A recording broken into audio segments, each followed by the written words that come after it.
ট্রাম্পের পদত্যাগ চাই, গণতন্ত্র মুক্তি পাক, এমন স্লোগানে উত্তাল যুক্তরাষ্ট্র। দেশটির প্রেসিডেন্ট ডোনাল্ড ট্রাম্প ও তার উপদেষ্টা ধনকুবের ইলন মাস্কের বিরুদ্ধে দেশটির 50 অঙ্গরাজ্যের সবকটিতেই বিক্ষোভ করেছেন লাখ লাখ মানুষ।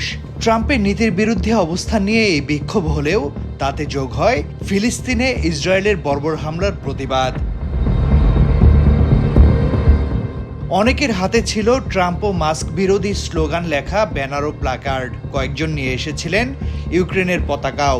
কেউ কেউ আবার ফিলিস্তিনের মুক্তি চাই লেখা প্ল্যাকার্ড ধরেছিলেন।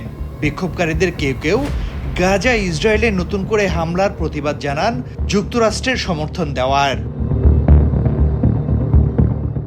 গাজায় ক্রমাগত ইসরায়েলি হামলার মধ্যেও নিশ্চুপ মধ্যপ্রাচ্যের আরব শেখরা, কিন্তু গাজাবাসীর জন্য এভাবেই রাস্তায় নেমে আসে মার্কিনীরা। হাজার হাজার কিলোমিটার দূরে গাজাবাসীর সমর্থনে মিছিল হয়েছে যুক্তরাষ্ট্রে। ওই মিছিলে ইসরায়েলি হামলা এবং এতে মার্কিন প্রেসিডেন্ট ডোনাল্ড ট্রাম্পের সমর্থনের নিন্দা জানানো হয়। ফিলিস্তিনি পতাকা ও গাজায় গণহত্যা বন্ধের প্ল্যাকার্ড নিয়ে বিক্ষোভ করে মার্কিনীরা। এ সময় গাজাকে বাঁচতে দাও এমন স্লোগানও ওঠে। গেল 7 অক্টোবর থেকে গাজায় নিহত ফিলিস্তিনিদের নামের তালিকা সংবলিত একটি বড় ব্যানারও দেখা যায় বিক্ষোভকারীদের হাতে। এদিকে হোয়াইট হাউস জানিয়েছে, গাজা যুদ্ধ ও যুক্তরাষ্ট্রের নতুন শুল্ক নীতি নিয়ে জরুরি আলোচনার জন্য ইসরায়েলের প্রধানমন্ত্রী বেনিয়ামিন নেতানিয়াহু ওয়াশিংটন ডিসিতে পৌঁছেছেন। সফর সঙ্গী হিসেবে তার সঙ্গে আছেন স্ত্রী সারা নেতানিয়াহু। টাইমস অব ইসরায়েল জানিয়েছে, আগামী 2 দিন তিনি মার্কিন প্রেসিডেন্ট ডোনাল্ড ট্রাম্প এবং উচ্চ পর্যায়ের মার্কিন কর্মকর্তাদের সঙ্গে একাধিক বৈঠকে অংশ নেবেন। আলোচনায় প্রাধান্য পাবে গাজা উপত্যকায় চলমান যুদ্ধ ও সেখানকার 59 জন আটক জিম্মির মুক্তির বিষয়।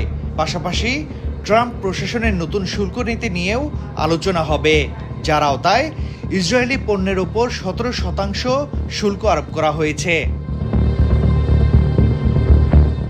ফিলিস্তিনের গাজার বিভিন্ন এলাকায় গত 24 ঘন্টায় ইসরায়েলি বাহিনী মুহুর্মুহ হামলা চালিয়েছে। এতে 27 ফিলিস্তিনি নিহত হয়েছেন। একই সময় আহত হয়েছেন আরও অনেকে। তাদেরকে উদ্ধার করে হাসপাতালে ভর্তি করা সম্ভব হয়নি।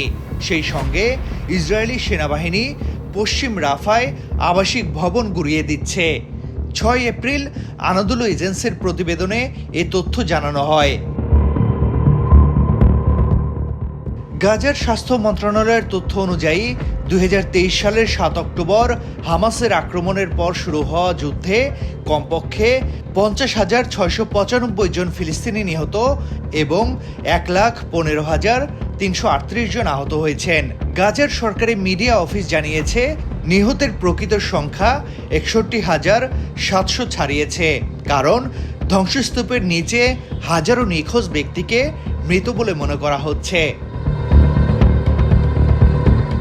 তৌহিদ হাসান, সময়ের আলো।